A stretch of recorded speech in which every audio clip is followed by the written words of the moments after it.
नमस्कार, मैं सुष्मिता मिश्रा। आप देख रहे हैं 4 PM news network.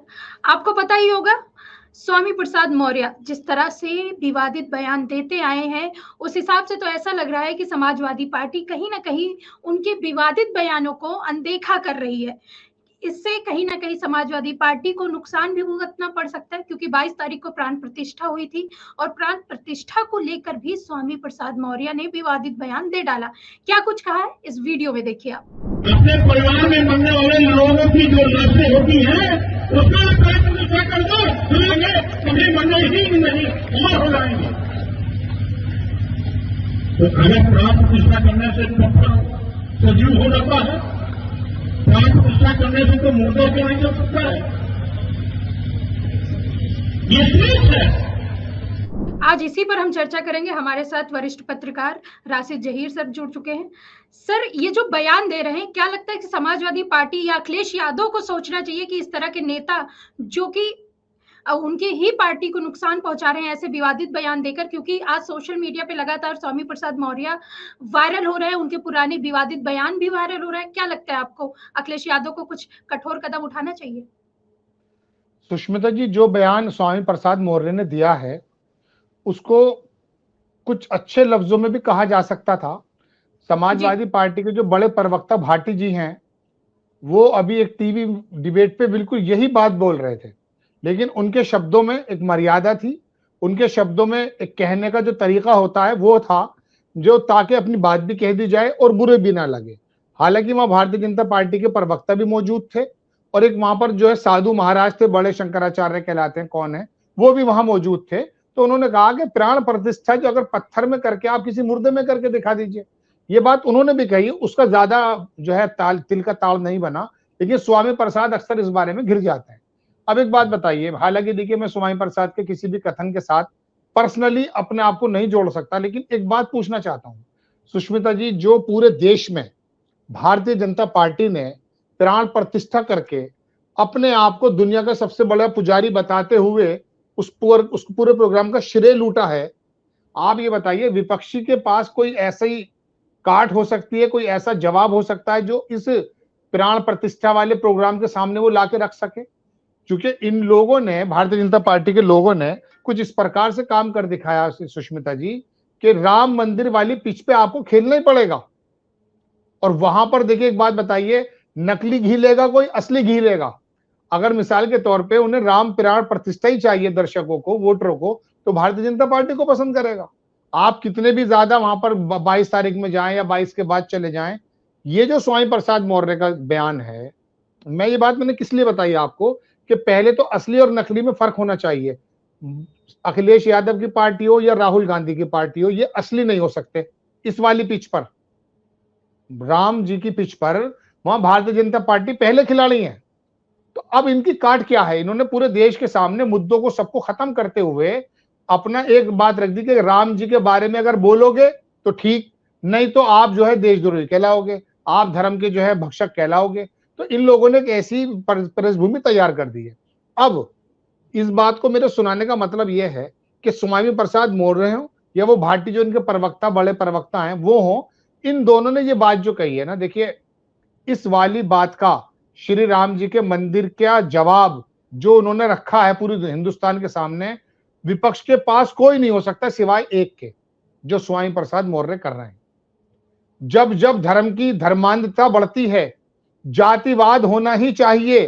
Kashi Ram का भी यही कहना था कि जब धार्मिक बंदा होगा तो धार्मिक कट्टरता ज्यादा बढ़ेगी। जातिवाद में अगर हम बटेंगे, सुन लीजिए, जातिवाद का बटने का मतलब ये नहीं कि वर्ग हो जाएं। 5000 साल से जो भी एक पूरा का पूरा रोल रहा है बाकी तमाम बड़े बड़े पंडितों का, साधुओं का, वर्ण व्यवस्था रही है, उसके अंदर इन जातियों के साथ क्या हुआ है। अब स्वामी प्रसाद चूंकि वो तो बौद्ध उसकी बात करते हैं, पहले के साहब उनका पहले जो मठ थे वो तोड़ दिए गए हैं। ये वाली बात ही स्वामी प्रसाद मौर्य की बिल्कुल ठीक है। यही इस बात का मतलब जवाब हो सकता है जो भारतीय जनता पार्टी ने हिंदुत्व के रूप में रख दिया है। जब तक ये लोग जातिवाद, मतलब मैं बता दूं आपको, ये तो 80 और 20 की लड़ाई करना है। इन्होंने 20% एक तरफ डाल दिया है, लेकिन अगर इस 80% के अंदर स्वामी प्रसाद जैसे नेता नहीं होंगे, बात मान लीजिएगा, सब लोग हिंदुत्व की राह पे आ जाएंगे। तो मैं स्वामी प्रसाद मौर्य के तरीके से बिल्कुल जो है एग्री नहीं करता, लेकिन बात उनकी ठीक है। बताइए आप हमें, प्राण प्रतिष्ठा के बारे में तो बहुत सारे लोगों ने भी कहा है। स्वामी अभिमुक्तेश्वरानंद जो थे वो पिछले दिनों आए थे वहां पर, जब चमोली में और उत्तराखंड के अंदर जो थोड़ा सा जो है बताया जा रहा था कि यज्ञ करके वहां के जो पहाड़ खिसक रहे हैं उनको रोक देंगे, उन्होंने मना किया इस बात को।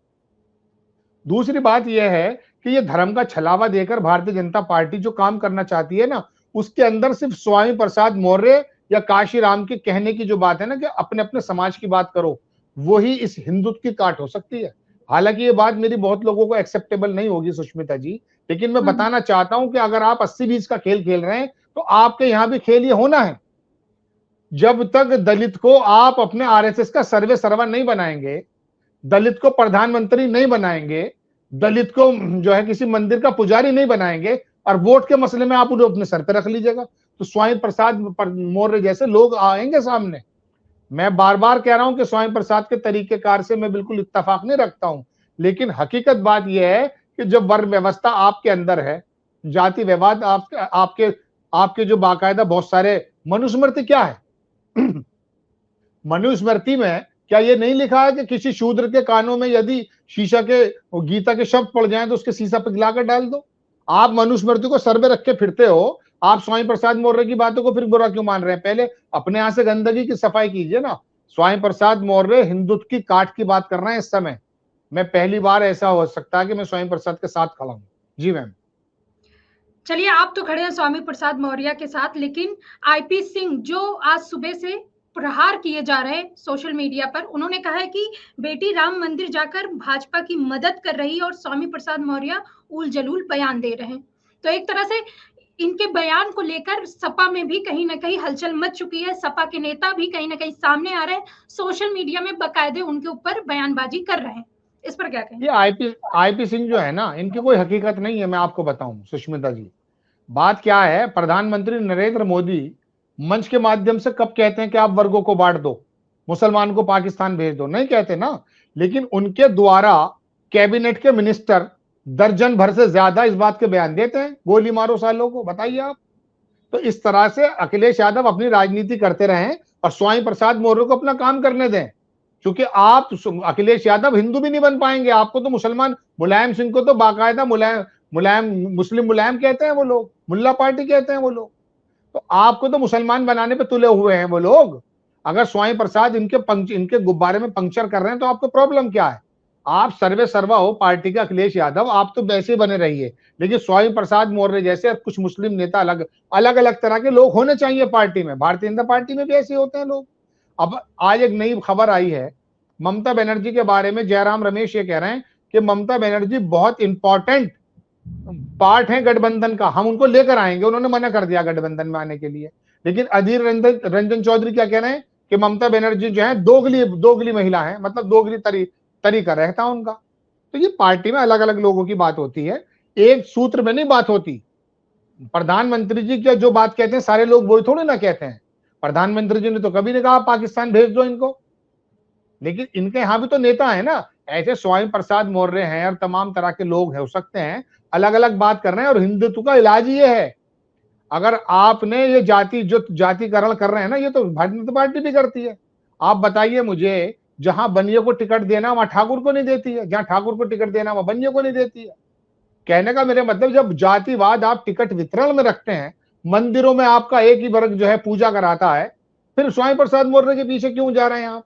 और स्वामी प्रसाद मौर्य ने बिल्कुल बात ठीक भी तो कही है। इसे हिंदुत्व के खिलाफ क्यों हिंदुइज्म के खिलाफ क्यों समझ रहे हैं? हिंदुत्व के खिलाफ है।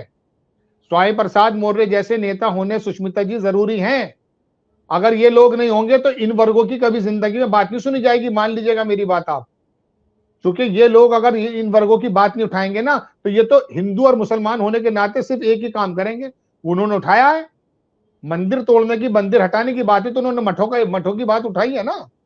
तो ये इस बात को क्यों नहीं जाते आप? पूरी दुनिया इसराइल के बारे में ये कह रही सुष्मिता कि इसराइल ने जो हमला किया गाजा पर, वो दरअसल इसलिए किया क्योंकि उन्होंने 7 अक्टूबर को जाके वहां पर यहूदियों पर हमला कर दिया था। पूरी दुनिया जानती है, बात सही भी है। तो पहला हमला सारा यूरोप कह रहा है इस बात को। तो आप भी तो मान लीजिए ना, आपके मस्जिद के अंदर कोई साक्ष्य नहीं बनता कि वहां मंदिर था, सुप्रीम कोर्ट ने कहा आपने वहां मंदिर बना दिया है, चलिए सुप्रीम कोर्ट के आदेश से, लेकिन यहां तो हजारों मंदिर स्वामी प्रसाद मौर्य कह रहा है ना मठों को तोड़कर बनाया गया। आप उस बात पे क्यों नहीं आते हैं? बुनियाद पर जाइए ना आप। लेकिन नहीं, अब नैरेटिव ये सूट नहीं करता है। समाजवादी पार्टी में या बहुजन समाज पार्टी में या कांग्रेस में ऐसे नेता होने जरूरी हैं जो वक्त वक्त बेवक्त इस तरह की बात करें। वरना आपको मैं बता दूं, इन्होंने तो कह दिया है कि 85 और 15 की और 80 और 20 की लड़ाई होगी। अरे भाई 20 की लड़ाई क्यों कर रहे हो? आप उनमें भी शामिल कर लो। प्रधानमंत्री जी एक तरफ तो कहते हैं 140 करोड़ लोग, और आप कह रहे हो 80-20 की लड़ाई। बताओ योगी आदित्यनाथ जी ने कहा या नहीं कहा? तो मैम बात यह है, स्वामी प्रसाद मौर्य की बात मुझे गलत नहीं लगती है।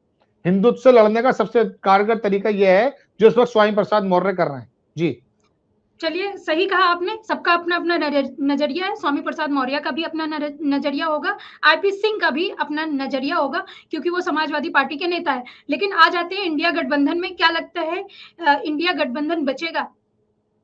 देखिए, इंडिया गठबंधन में ममता बनर्जी आए या ना आए, इससे कोई मसला नहीं है। ये गोदी मीडिया टेलीविजन पर अब ये बताना शुरू कर देगी कि इंडिया गठबंधन खत्म। अरे इंडिया गठबंधन में अगर ममता बनर्जी रहती तब भी कांग्रेस को 2 या 3 सीटें मिलती। बताइए आप हमें, उनके आने न आने से फर्क क्या पड़ता है भाई।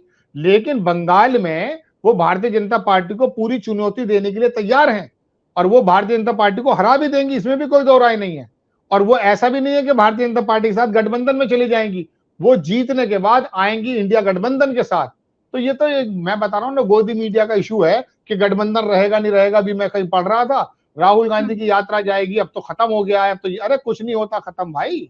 ममता बनर्जी इतनी मजबूत है अपनी जगह पर कि अकेली लड़के भी वो भारतीय जनता पार्टी को हरा देगी। बल्कि कूटनीति लिहाज से ये बहुत सही हुआ है, 30% मुस्लिम है वहां पर, और बाकी जो एंटी इनकम्बेंसी की वजह से ममता बनर्जी को लोग वोट नहीं देना चाह रहे थे, हो सकता है वो भाजपा में चले जाते। अब अगर कांग्रेस का और जो है सीपीएम वगैरह का गठबंधन होगा ना सुष्मिता, तो वो वाला वोट जो ममता बनर्जी को वोट नहीं करना चाहता वो जाके इनके कैंडिडेट को दे देगा। इससे भारतीय जनता पार्टी को नुकसान होगा और ये गठबंधन के लिए बेहतर है।